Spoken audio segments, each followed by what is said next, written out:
에베소서 1장 말씀은 예수 그리스도를 통한 하나님의 창조와 또한 하나님의 그런 구원의 역사를, 예수 그리스도를 통한 하나님의 창조와 구원의 역사에 대한 내용을 말씀하고 있습니다. 그래서 전반부 1절에서 14절까지는 그런 구체적인 내용을 소개하고 15절부터 19절까지는 감사와 기도의 내용으로 1장이 정리되고 있습니다.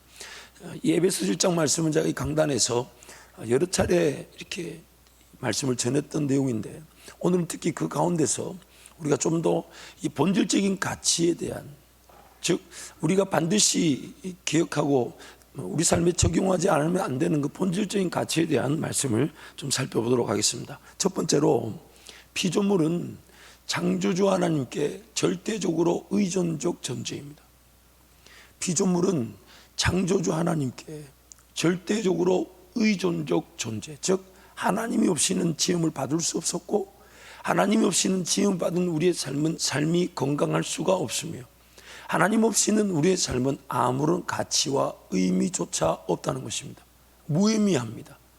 그래서 무신론자들이 주장을 할 때에, 특히 그 진화론자들의 그런 이 창조 질서를 이렇게 인정하지 않고 진화론으로 뭔가 변화되고 발전되어 왔다라고 말할 때에, 그 진화론자들이 가장 곤란하게 여기는 개념이 도덕에 관한 것, 공동체, 선, 그 다음에 사랑 나눔, 베품, 타인을 위한 삶, 이러한 것들이 이해가 되지 않아요. 그런 개념이 진화론적 관점에서는 어떻게 설명이 될 수가 없어요. 왜냐하면 그런 개념 자체가 필요가 없습니다. 인생 자체가 허무하게 어떤 과정을 통해 자연 발생적으로 우연히 태어나 그리고 우연히 사라질 것이기 때문에 생존 자체만을 문제로 삼지 공동의 이익이나 선에 대한 그런 개념 자체를 인정할 수도 없고 설명할 수도 없습니다. 지음을 받은 피조물은 지으신 하나님께 절대적 의존의 관계로 존재합니다. 우리는 예수 그리스도로 말미암아 지어졌고, 예수 그리스도로 말미암아 태동하고 있으며, 예수 그리스도로 말미암아 성장하게 되고, 예수 그리스도를 닮아가며 마침내는 예수 그리스도와 연합하던 하나가 되고, 예수와 함께 죽고 예수와 함께 사는 존재들입니다. 절대적 의존 관계, 창조주이시며 구원자이신 하나님의 절대 주권에 따라 사람의 삶이 결정됩니다. 오늘 우리의 삶의 모든 것들은 하나님의 절대 주권에 따라 결정이 됩니다. 하나님 그분께 모든 것이 달려있는데, 좀 더 구체적으로 설명하면 모든 것이 하나님에 의해 결정되며 모든 것이 하나님께 달려 있습니다. 모든 것이 하나님에 의해 결정되고 모든 것이 하나님께 달려 있습니다. 우리의 존재 이유와 가치, 그것을 위한 구원과 회복이 오직 하나님에 의해 결정이 됩니다. 오직 하나님에 의해. 그래서 오늘 본문에서 두 군데의 말씀을 살펴보긴, 첫 번째 4절에서 6절 우리 한 번 더 선포합니다. 곧 창세전에 그리스도 안에서 우리를 택하사 우리로 사랑 안에서 그 앞에 거룩하고 흠이 없게 하시려고 그 기쁘신 뜻대로 우리를 예정하사 예수 그리스도로 말미암아 자기의 아들들이 되게 하셨으니, 이는 그가 사랑하시던 자 안에서 우리에게 거저 주시는 바 그의 은혜의 영광을 찬송하게 하려는 것이라. 오늘 우리의 삶은 창세전에 그리스도 예수 안에서 하나님이 이미 다 계획해 두셨다고 말합니다. 오늘 우리의 삶은 그 창세전에 계획하심에 하나님이 포기하실 수 없는 유일한 근거가 되어 구원을 받은 겁니다. 그리고 오늘 하나님께서 우리를 회복하실 때는 세상을 처음 지었을 때의 그 관계, 그러나 그때와는 좀 다르죠. 그때는 죄가 없었을 때, 죄의 위기는 있었지만 죄가 없었을 때 하나님을 온전히 예배하고 따르면서 하나님과 동행할 수 있는 그 관계, 그래서 자율적 사랑의 관계를 목표로 우리를 지으셨어요. 그러다 보니까 자율적 사랑의 관계라는 것이 사람의 자율적 의지를 통해 하나님을 거절하는 일이 일어났지만, 그러나 하나님은 그 모든 일어난 일도 이미 다 전지, 즉 다 알고 계셨죠. 그렇다고 해서 하나님이 죄를 만드신 건 아닙니다. 사람이 죄를 지을 위기가 있는 중에 하나님을 의지하게 됨으로써 죄의 위기를 벗어나도록 지으셨는데, 그 사람이 죄를 거절함으로써 하나님은 그 죄인들을 자기 백성, 즉 창세전에 계획하셨다는 이유로 포기하지 않으셨던 게 우리의 구원인 거예요. 그러나 우리는 아담과 지금의 상황은 다릅니다. 그때는 죄의 위기가 있었지만 죄가 없던 시절, 온전히 하나님의 음성을 듣고 따를 수 있지만 이제는 제 가운데 완전히 타락하여 태어날 때부터 빈 그릇이 아니라 더럽게 쓰레기 같은 게 가득 찬 상태로 태어나서 이제는 그 안에 욕심, 정욕, 세상 유행, 오락 그런 마귀의 것들을 끄집어내고 정결하게 되고 그 안에 성령이 담겨지지 않으면 안 되는 상태. 그러나 오히려 죄가 없었던 시절보다 그 죄의 지배로 인해 하나님 없이는 살 수 없다는 걸 분명히 깨닫게 되는 우리의 현실. 그 모든 것들이 하나님의 주권 속에 지금까지 구원의 역사로 이루어져 왔다는 것입니다. 그래서 사람에게 주어진 모든 것은 하나님의 은혜의 영광을 찬송하기 위한 것인데 하나님의 은혜의 영광을 찬송하는 것 이것 말고는 사람에게 주어진 것들이 아무런 소용이 없어요. 왜냐하면 나머지 것들은 하나님이 책임져 주실 것이기 때문에 내 삶을 돌보거나 내 삶이 지켜지거나 내 삶이 세워지는 그 모든 것들은 하나님이 공급해 주실 것이었고 나는 그리고 나에게 주어진 나에게 속한 생각하는 것 말하는 것 그럼 지, 정의 요소, 마음, 정성, 뜻, 목숨, 힘 이런 모든 것들은 오로지 한 가지 이유 하나님을 내가 적극적으로 찾고 하나님을 내가 적극적으로 의지하고 하나님을 적극적으로 부르고 하나님을 적극적으로 따르며 하나님만을 즐거워하고 하나님만을 기뻐하고 하나님을 찬송하기 위한 것이에요. 그리고 그것이면 인생은 충분한 것입니다. 그것이 본질적인 가치예요. 하나님을 온전히 찾고 의지하고 따를 수 있도록 지음을 받은 것인데 하나님을 찾지 않으면 어떻게 되냐? 우리 너무 잘 알죠. 내가 나를 이기지를 못해요. 나를 지배하고 있는 죄와 사망의 법을 이기지를 못해요. 게을러요, 나태해요, 부족해요, 연약해요. 언제 어떻게 쓰러지고 넘어질지 모르는 죄인입니다. 무엇에 시달릴지 모릅니다. 무엇이 나를 죽이려고 덤벼들지 모릅니다. 어떤 문제로 어떤 결과가 나타난지도 모릅니다. 내가 지금 영적으로 이렇게 어두워진 것이 과연 예전에 어떤 일 때문에 이렇게 어두워진지도 몰라요. 여러분 낮에도 말씀을 드렸지만 오늘 우리는 저주와 복이 함께 공존하고 있는 상태입니다. 죄와 사망의 법의 지배와 생명의 성령의 법의 지배가 함께 공존하고 있습니다. 그러나 생명의 성령의 법을 따르면 항상 죄와 사망의 법을 이기게 됩니다. 이기게 됩니다. 이기게 됩니다. 이 같은 것을 금지할 법이 없느니라. 이 같은 것을 금지할 법이 없느니라. 그러나 만약 생명의 성령의 법을 따르지 않으면 우리는 여전히 죄와 사망의 법에 지배를 받습니다. 시달립니다. 아니다, 이러면 안 된다, 이거 아니야 해도 그걸 이기질 못해요. 그걸 이기질 못해요. 그만큼 우리는 연약해요. 그러다 보니까 예전에 알게 지은 죄, 모르고 지은 죄, 하나님과 관계를 단절시켰던 것들이 오늘 나를 지배하고 있다 보니까 기도해야 되는데 기도가 안 되는 거예요. 하나님 나라 봐야 되는데 볼 줄 안 보이는 거예요. 성경이 뭐라 하냐면 가리워졌다, 닫혀져 있다, 듣고자 하지 않는다. 우리 신앙생활을 여러분 자세히 살펴보세요. 그런 때가 있었어요, 없었어요? 그렇게 하나님을 찾아야 되는데 왜 그렇게 안 찾았는지 몰라요. 그때 하나님 앞에 바짝 엎드렸어야 되는데 왜 그렇게 엎드리지 않았나 몰라요.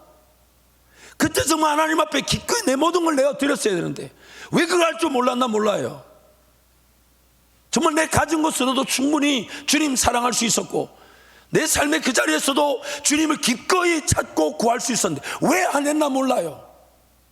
더 안타까운 거는 누군가는 그때 그렇게 했는데, 누군가는 그때 그렇게 하나님께 매달렸는데, 이런 나의 영적인 상태, 하고 싶지만 안 되는 상태는 다름 아닌 지금도 내가 뭔가 갇혀 있다는 것입니다. 뭔가 눌려 있다는 것입니다. 뭔가 사로잡혀 있다는 것입니다. 그래서 뭔가 이런 문화도 아니다, 이런 습관도 아니야, 이런 유행도 따라서는 안 된 하면서도 돈 씁니다. 하면서 시간을 씁니다. 사로잡혀 있는 거예요. 사로잡혀 있는 거예요. 하나님 앞에 설 날을 알면서도 오늘의 삶을 허비하는 걸 뻔히 보고 있습니다. 그렇지 않습니까? 하나님 앞에 오늘이라도 부르면 내가 하나님 앞에 서게 돼서 내 삶이 다 평가될 거라는 걸 분명히 기억하고 있으면서 눈앞에서 내 삶에 지금은 그 삶이 버려지고 있는데도 멍하니 보고 있습니다. 왜냐하면 내가 지금 그 죄와 사망의 법의 지배를 여전히 당하고 있다는 거예요. 그래서 이 과정을 생명의 성령의 법을 따르며 죄와 사망의 법을 이기는 것을 성화, 즉 하나님께서 거룩하게 하신다, 그렇게 성경이 말하는 것이에요. 하나님 없이는 사람의 가치는 아무것도 아니며 삶의 목적이 상실을 되어버립니다. 사람의 가치는요, 하나님 없이는 아무것도 아니고 삶의 이유와 목적이 상실되어, 사람의 삶의 최고의 능력은 하나님을 얼마나 신뢰하고 의지하고 따르는가. 오늘 우리 삶의 최고의 능력은 하나님을 얼마나 의지하고 하나님 얼마나 신뢰할 줄 알고 하나님 얼마나 따를 줄 아는가. 하나님 얼마나 잘 따를 줄 아는가에 따라 삶의 모든 내용이 결정이 됩니다. 하나님이 주신 지혜로, 하나님 주신 능력으로 순종하여 하나님 그분이 예비하신 그 길을 걸어가며 하나님 뭔가 이미 기다렸다는 듯이 갖추어지게 하셔서 순종하는 그들에게, 순종하는 나에게, 순종하는 우리에게 그 은혜를 강같이 부어주실 때에 우리의 고백이 뭡니까? 이건 내가 한 것이 아니라 하나님이 하신 것입니다. 하나님이 하신 것입니다. 하나님이, 그러면서 더 들으려고 하고 더 따라가려고 하고 더 내어드리려고 더 맡기려고 하는 것, 하나님의 음성을 얼마나 잘 들을 줄 아는가, 하나님을 얼마나 내가 신뢰하고 의지하고 따를 줄 아는가가 사람이 가질 수 있는 최고의 능력인 것입니다. 최고의 능력. 그래서 오늘 11절 말씀, 여러분 11절 우리 3번 선포하면 좋겠어요. 3번 함께 선포합니다.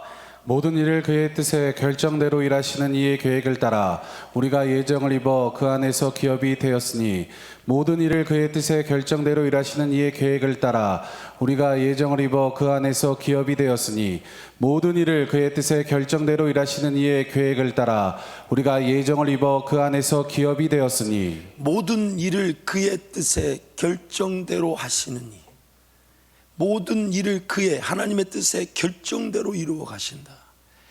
우리가 오늘 이걸 깨닫게 되면 인생이 자유하게 되는 거예요. 모든 것을 그분의 뜻에 결정대로 움직이신다. 하나님께 달려있다는 건데, 그래서 저는 이걸 두 번째로 이렇게 표현해 보고 싶어요. 사람의 자유는 하나님 안에서만 가능합니다. 사람의 자유는 하나님 안에서만 가능합니다. 하나님을 알아가는 지식의 크기만큼 사람은 자유와 행복을 누리게 됩니다. 그럼 모르면 어떻게 될까요? 모르면 어떻게 될까요? 여러분, 점점점 이제 세월이 지나면요, 그때 공부하지 않은 것에 대한 대가를 혹독히 치르게 됩니다. 사람은요, 모든 사람은 육체적이든 정서적이든 영적인 것도, 특히 영적인 것이 더한데, 모든 사람 반드시 인생의 발달 단계에 따라 배워야 할 배움의 양을 다, 배움의 양이 요구되고 있습니다. 그걸 배우지 않으면 배우지 않은 양이 평생의 삶을 결정합니다. 비단 세상 공립교육 안에서 교육 시스템만 말하는 게 아니고, 그것도 하나님의 일반적인 은혜 가운데 세워진 질서입니다. 그것도 필요한데, 하나님을 알지 못하면요, 모르는 것만큼 무지하게 됩니다. 무지하면 무지에 따라 삶이 결정될 위기에 처합니다. 쉽게 한번 예를 들어 볼게요. 더 효율적으로 일할 수 있는 방법이 있는데 못 배워가지고, 남들은 누군가는 그것을 뭐 서너 시간에 끝냈는데 나는 7일씩 8일씩 시간을 쓰고 있다. 왜 그런 일이 일어납니까? 무지죠. 무지죠. 하나님 그분을 알아가면 알아갈수록 우리는 자유하게 되는데, 모르면요 그 대가는 자명합니다. 하나님의 계획과 인도하심에 얼마나 맞추어져 살아가는가 하는 것이 삶의 척도입니다. 모든 것이 하나님 그분이 결정하시니까, 그분이 결정하시는 일에 내 삶이 얼마나 맞추어져 가는가가 내 삶의 기준이 되는 겁니다. 척도가 되는 거예요. 하나님을 온전히 따르는 것으로 배우고 확신한 일에 거하게 되며 성장과 성숙의 길을 걸을 수 있습니다. 주님을 따라간다는 것은 그 음성을 듣고 순종한다는 것이에요. 그 음성을 듣는다는 것은 내가 몰랐던 것을 깨닫고 보지 못한 것을 인식하게 되고 듣지 못한 것을 듣게 되는 것입니다. 새로운 영역에 대한 시선이 달라지게 되고 관점이 달라지게 돼요. 그래서 누군가는 하나님 나와 함께 하신다는 그 믿음이 충만해서 같은 어려움을 당하는데도 넉넉히 평안 가운데 그 모든 과정을 화들짝 이렇게 요란 떨지 않고 주님과 동행하며 넉넉히 인내하며 이겨내는데, 누군가는 그 믿음이 없어서 하나님을 몰라가지고 하나님을 경험해보지 못해가지고 똑같은 당하는 어려움에 마치 죽을 것처럼 벌벌벌 떨고 무서워하며 일어나지 않은 일들을 염려하여 그게 시간과 물질을 막 쓰고 마는 어처구니 없는 일들이 일어나게 됩니다. 그게 인생이에요. 그게 인생. 그래서 하나님을 알자, 힘써 여호와를 알자. 하나님을 알자, 힘써 여호와를 알자. 그 하나님을 알아가고 경험하는 것이 나를 자유하게 하기 때문이에요. 자유하게 하기 때문에. 그래서 하나님을 알자는 겁니다. 그리스도의 장성한 분량하기까지 자라는 것이 예수 그리스도 아는 지식에까지 자라는 것이며, 그래서 예수님을 따른다는 것은 목자의 음성을 두고 따라가는 것이니까 그 목자의 음성이 나를 지킬 뿐만 아니라 길을 인도해 주고 또한 그 길에서 하나님의 능력을 보게 하시니 더욱 목자만을 바라보게 되는 게 우리 인생이어야 한다는 것입니다. 사람이 죄로 인해 타락하여 하나님을 온전히 따르지 못하고 하나님을 아는 지식이 없는 상태에서 살아갈 수 있다고 여기는 것이 문제입니다. 이게 바로 죄 타락의 상태입니다. 이게 죄의 문제예요. 하나님의 음성을 식별하지 못한 채, 하나님의 음성을 들어보지 못한 채, 하나님의 음성이 없는데도 뭔가 살아야 된다, 이거 자체가 타락이에요. 이거 자체가. 하나님 그분이 말씀해 준 것이 없다고, 하나님 그분을 기다려야 되는데 끝까지 기다리지 않고 그냥 살아가는 것 자체가 타락입니다. 타락. 그리고 그렇게 하나님의 음성을 확인하지 못하고 듣지 못한 채 살아간 그 인생 자체가 나에게 곧 어려움으로 다가오게 됩니다. 나를 사로잡아 버립니다. 인생의 많은 시간과 물질이, 그 미래가 잘못 투자된 과거에 완전히 붙들게 됩니다. 그만큼 인생이 무섭다는 거 살아가면 살아갈수록 알게 됩니다. 죄와 사망의 법의 지배를 피하지 못하는 죄인의 상태로 인해 하나님을 알지 못한 채 살아갈 수 있다고 여깁니다. 죄의 결국인 사망에 대해서조차 언젠가는, 그러나 지금은 아닌 것처럼 여기고 보이는 세상이 전부인 양 여기며 삽니다. 그리고 그 보이는 세상을 어떻게든 좀 더 잘 살아보려고, 보이는 세상을 어떻게든 좀 더 잘 해결해 보려고, 보이는 세상을 어떻게든 하나님의 능력으로 살아보겠다는 욕심으로 하나님의 목표와 하나님의 가치에는 관심을 두지 않은 채 삶 자체를 해결하기 위한 신앙으로 전락되어져 버립니다. 결국 본질적 가치는 상실된 채 비본질적 필요에 사로잡혀 삶이 방황하게 되고 허비됩니다. 본질적 가치는 상실하고 비본질적 필요, 하나님 보실 땐 지금 당장이 급한 게 아닌데 우리는 그게 급한 것처럼 필요하다고 외칩니다. 하나님 보실 땐 그거 없이도 사는데 꼭 없으면 안 될 것처럼 구합니다. 종종 기도하다 보면 그런 거 느끼지 않아요? 하나님 이거 없으면 큰일 나면 되는데 없어도 되는 적 있었어요? 없었어요? 앞으로 곧 보게 될 것입니다. 앞으로 곧 보게 될 것이에요. 그런 적 없었어요, 여러분? 하나님 이거 이렇게 가면 안 됩니다. 하나님 이렇게 되면 안 돼요. 근데 되더라고. 괜찮더라고요. 보니까 이거 내가 너무 염려했구나, 혹은 쓸데없는 걸 내가 구했구나. 이거 아이고 이렇게 일이 흘러가면 안 되는데, 뭐 이래 되면 정말 곤란한데, 흘러가도 괜찮더라고요. 보니까. 왜? 우리가 그만큼 연약해요. 본질적인 가치를 보는 눈이 없다 보니까 그냥 내가 느끼는 필요가 모든 게 다 정말 하나님이 해결해 주셔야만 하는 필요로, 비본질적인 필요로 둔갑되어져 버립니다. 거기에 그냥 인생이 사로잡혀 있어요. 하나님 나라를 보고 하나님의 인도하심을 믿고 하나님과 함께 동행하면서 하나님과 함께 시간을 가질 때에 따라야 될 것이 따라지게 되고 보아야 될 것이 보아지게 될 텐데, 그런 거 전혀 보지 못한 채 삶만 보고 사니까, 눈앞에 보이는 내 인생만 보고 사니까 결국 비본질적, 즉 굳이 주지 않아도 없어도 되는 필요가 필요인 양 착각하고 하나님께 달라고 외치기도 합니다. 그래서 오늘 하나님은 본질적 가치를 우리 가운데 회복시켜 주길 원하십니다. 본질적 가치를. 이게 회복되지 않으면요, 그래서 요한복음 10장 10절에 보면 이런 말이 있어요. 도둑이 온 것은 도둑질하고 죽이고 멸망시키는 것 뿐이지만은 이 목자가 온 것은 양으로 뭐 한다고요? 생명을 얻게 하고 또한 더 풍성히 얻게 하는 것이다. 첫 번째 예수님 하시는 게 뭐냐면 죽었던 생명을 살려주시고, 두 번째 살림받은 생명이 to the full, 그 충만한 자들까지 이르게 한다. 생명을 가졌지만은 마치 그릇으로 비유하자면 더러워져서 예수님 때문에 깨끗했지만 그릇 자체가 깨끗해진 것만이 목적이 아니라 그 안에 뭐 담겨져야 된다는 거예요. 담겨져요. 그래서 오늘 우리의 삶에 하나님의 2차적 관심은 신앙이 없던 성도들에게 그 삶의 위기를 통해 본질적인 가치를 향해 눈이 떠지도록 도와주시죠. 그래서 여러분, 어떤 문제 어려움이 있든지 간에 하나님이 도우실 것인데, 하나님의 목적이 뭐냐면 그 어려움의 자리에 인생의 문제만을 해결한 자리에 있지 말고 하나님 나라를 보자는 거예요. 하나님의 본질적 가치에 시선을 두자는 겁니다. 하나님 그분을 따라가자는 거예요. 하나님께서는 사람의 방황하는 삶에서 피할 수 없는 어려움과 아픔을 해결해 주십니다. 죄인들이 유발시키는 문제와 그로 인한 고통과 고난 가운데 개입하셔서 하나님의 은혜를 누리게 하십니다. 고난과 고통의 자리에서 하나님의 은혜를 누리고 하나님을 경험하게 하심으로 하나님을 의지하고 신뢰하고 따를 수 있는 기회가 되게 하십니다. 아, 하나님이 살아계셔서 날 도와주셨구나. 내 인생 이거 분명히 내 잘못된 선택과 결정인데도 하나님이 나를 긍휼히 여겨주셨구나. 하나님이 이렇게 나를 붙잡아 주셨구나. 아, 이거 생각해보니까 잘못 선택한 거였구나. 잘못 결정한 거였구나. 내 욕심이었구나. 정욕이었구나. 그러면서 하나님 이제는 내 정욕대로 살지 않도록 도와주시고 내 욕심에 따라 잘못 결정하지 않도록 지켜주셔서 오직 예수 그리스도의 그분만을 바라보면 그분만을 따를 수 있도록 그분 음성을 들을 수 있도록 인도해 주옵소서. 그때 갈라디아서 5장 말씀대로 그 말씀이 일어나는 겁니다. 그리스도 예수 아빠의 세례를 받은 자는 그리스도로 옷 입었다 하시면서 그리스도 예수와 함께 죽은 자는 다름 아닌 그 십자가에 육체와 함께 정욕과 탐심을 십자가에 못 박는다고 말합니다. 날마다 내 욕심이 여전히, 여러분 어제 욕심 정욕을 죽였어요? 포기했어요? 그럼 오늘 또 욕심 정욕은 죽어 있을까요? 살아 있을까요? 눈만 뜨면 살아 있어요. 어제 거는 어제 거였어요. 어제 거.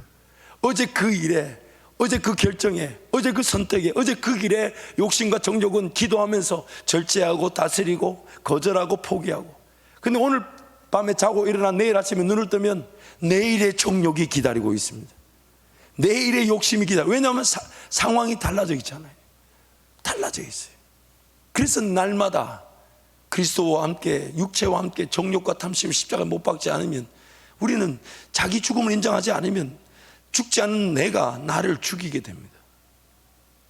자발적으로 죽지 않으면 어쩔 수 없이 죽어야만. 그리고 그것을 계기로 사람의 존재 이유와 목적, 즉 하나님을 따르고 섬기고 찬양하기 위해 본질적 가치가 회복되도록 인도하십니다. 본질적 가치. 비본질적 필요에 사로잡혀 본질적 가치를 상실한 삶은 하나님의 백성이라는 그 이유만으로 하나님께서 반드시 찾으시고 회복시켜 주십니다.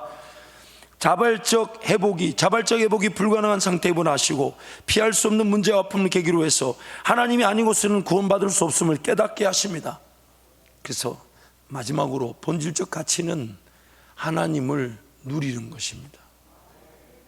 하나님을, 이것을 시편에서 이렇게 얘기하죠. 여호와를 맛보아 알지어다. 여호와를 맛보아 알지어다.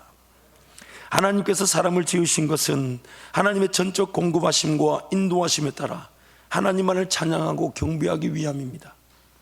하나님을 더욱 경험하고 알아갈 수 있도록 하나님의 전지전능하신 능력과 권세로 사람의 삶을 인도하심으로써 사람은 더욱 경이롭고 위대한 하나님을 찬양하고 경배하게 되는 것입니다. 여러분, 이게요, 이 땅에서의 삶의 목적이지만 천국 가면 이것밖에 없습니다.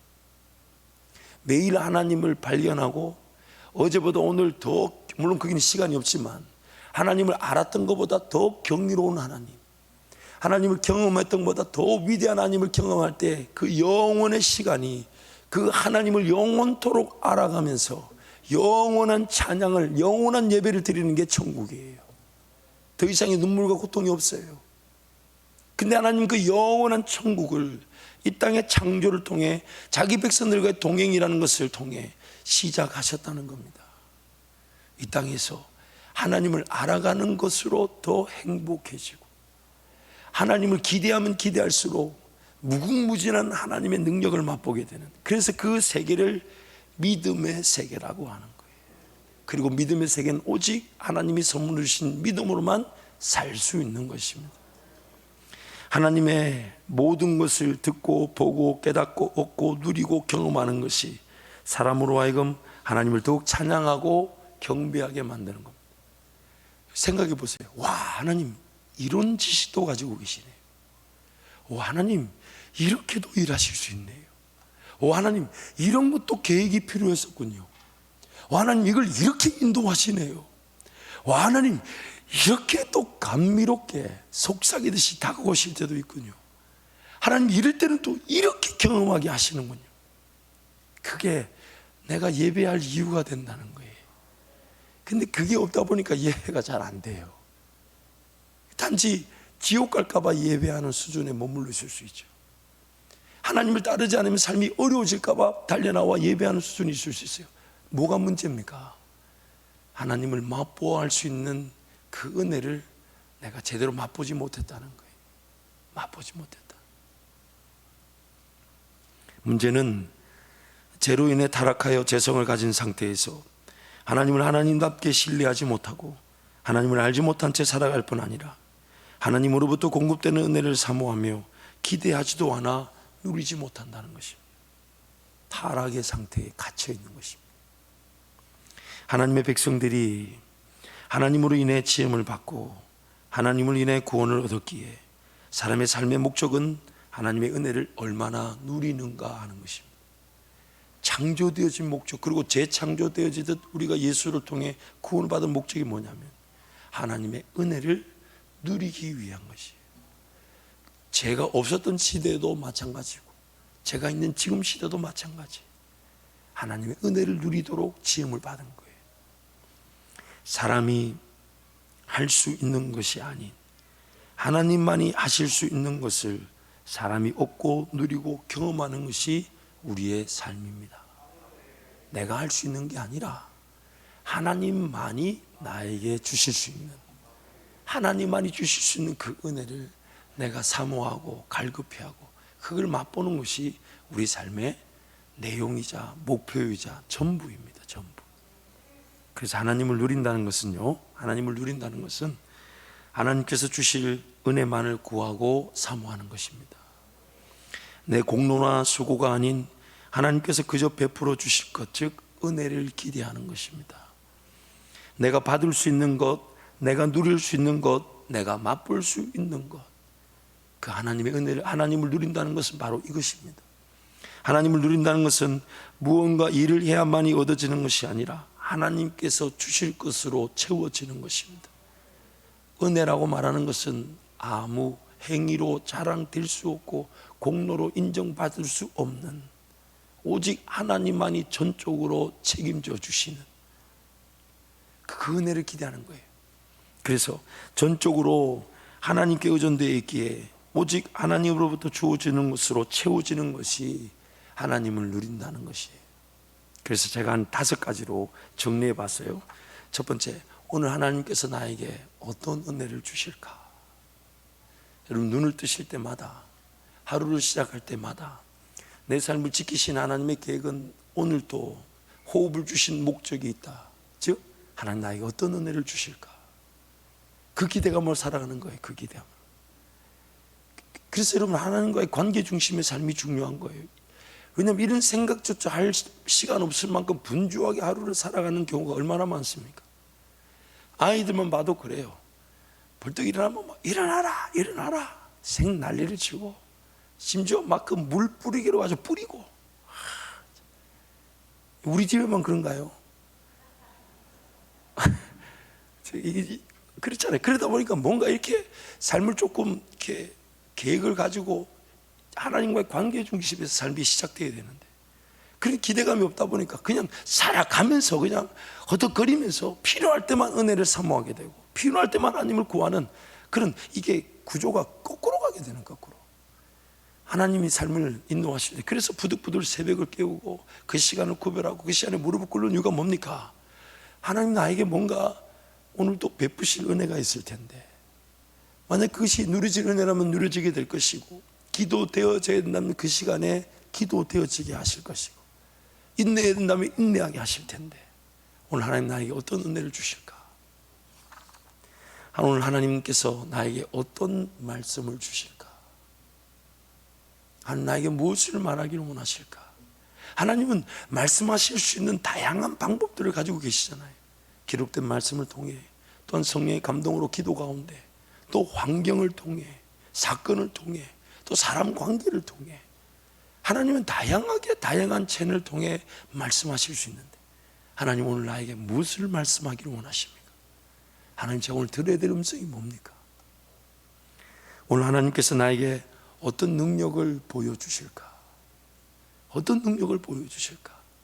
그 하나님의 하나님 되심을 경험하도록 나를 인도하실 텐데 어떤 능력을 보여주실까? 오늘 하나님께서 나에게 어떤 길을 걷자 하실까? 지금까지 걸어왔던 길도, 내 직업도, 내 일터도, 내 가정도 하나님 분명히 사명의 길이라 해서 인내하며 걸어왔지만 내일이라도 주님이 이 길을 가자 하시면 우리는 그 길 가는 겁니다. 그 길 가는 거예요. 왜냐하면 그 길이 사명의 길이고 그 길이 주님이 영광 받으실 길이라 하시니까. 그러나 오늘 또 걸어왔던 길이 나의 사명의 길이라 하시면서 최선을 다해 주님과 동행하자 할 때 우리는 묵묵히 인내하며 또한 그 길을 걸어갈 은혜를 누리게 되는 것입니다. 오늘 하나님께서 나에게 어떤 임재로 함께 하실까?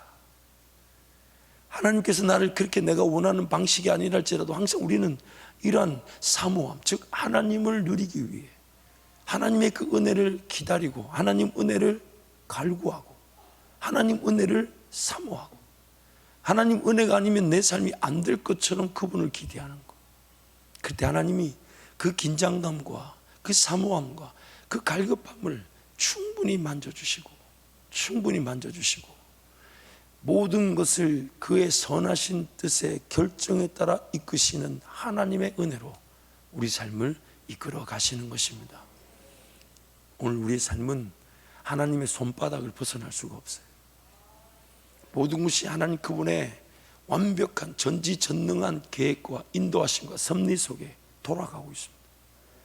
그 가운데 하나님의 백성들에게 원하시는 것은 모든 것을 결정하신 하나님을 얼마나 신뢰하고 얼마나 듣고자 하며 얼마나 따르고자 하며 얼마나 즐거워하고자 하며 얼마나 누리고자 하는가. 오늘 우리 신앙의 핵심은 하나님을 누리는 것입니다. 하나님을 누리는 것입니다. 하나님을 기대하는 것입니다. 하나님을 바라보는 것입니다. 하나님 은혜로 채워지는 인생이 되는 것입니다. 우리 반주 좀 해서 찬양할까요? 우리 하나님의 사랑을 사모하는 자 찬양할 텐데요. 여러분 2021년 벌써 1월 한 달이 다 갔어요. 정말 세월이 왜 이렇게 빠릅니까? 제가 이렇게 빠르게 느끼니 우리 장로님들 권사님들은 얼마나 더 빠르시겠어요? 아니 그런 것 같아요. 왜냐하면 이게 점점점 주님께로 다가오면 다가올수록 뭔가 차량 속도는 더 밟지 말아야 될 엑셀레이터를 누가 밟아서 스피드 올리는 것처럼 왜 이렇게 빠른지 몰라요. 여러분 신앙은요 가만히 내버려도 좋아집니다. 왜 그런 줄 아세요? 천국 갈 날이 가까워서 그래요. 그러니까 이게 세월을 보면 그 성경이 뭐라고 해야 합니까? 시절이 하수상하니 세월을 아끼라 때가 악하니라. 그래서 오늘 우리의 삶에 정말 하나님 그분의 은혜를 누리며 사는 것이 이 땅의 삶이고 또 그렇게 은혜 누리다가 이제는 온전한 은혜, 더 이상 나를 지배하고 나를 괴롭히고 나를 어렵게 하는 그런 죄와 사망의 그런 법 사슬들이 제거되고 하나님 안에서 고난도 고통도 눈물도 아픔도 없는 곳에서 은혜를 누리는 것이 우리 삶의 목적인데 우리가 죄 가운데 있다 보니까 눈이 감겨져 있는데 감긴 줄 모르고요, 귀가 닫혀져 있는데 닫힌 줄 모르고 깨달을 마음이 없는데 깨달은 그런 마음 없는 자체를 전혀 인지하지 못한 채 살아요. 더군다나 하나님 그분이 아니면 헤쳐나올 수 없는 죄의 사망의 그런 법 아래 눌려가지고 마음은 원데 육신이 약해서 정말 하고 싶고 심지어 벗어버리고 싶지만 내 힘대로 살아갈 수 없는 인생을 우리는 허덕거리며 살아가게 됩니다. 그래서 여러분 다른 건 몰라도 2021년에 한 가지만 우리 실천해 봅시다. 그게 뭐냐면 하나님의 음성을 듣고자 하는 그 일을 삶의 가장 우선순위로 삼는 것입니다. 하나님의 음성을 듣고자 그래서 하나님을 찾을 때 하나님 반드시 그 음성을 우리에게 베풀어 주실 텐데 하나님의 음성을 듣고자 하는 것이면요 이기지 못할 죄가 없고 이기지 못할 싸움이 없으며 감당하지 못할 인생길이 없습니다. 그리고 그 음성 듣는 즐거움으로 살아가게 될 것인데 우리 2021년이 목자 되신 주님의 음성을 듣고 주님만 따르는 우리 모든 성도들이 되시기를 축복합니다. 찬양하겠습니다. 하나님의 사랑을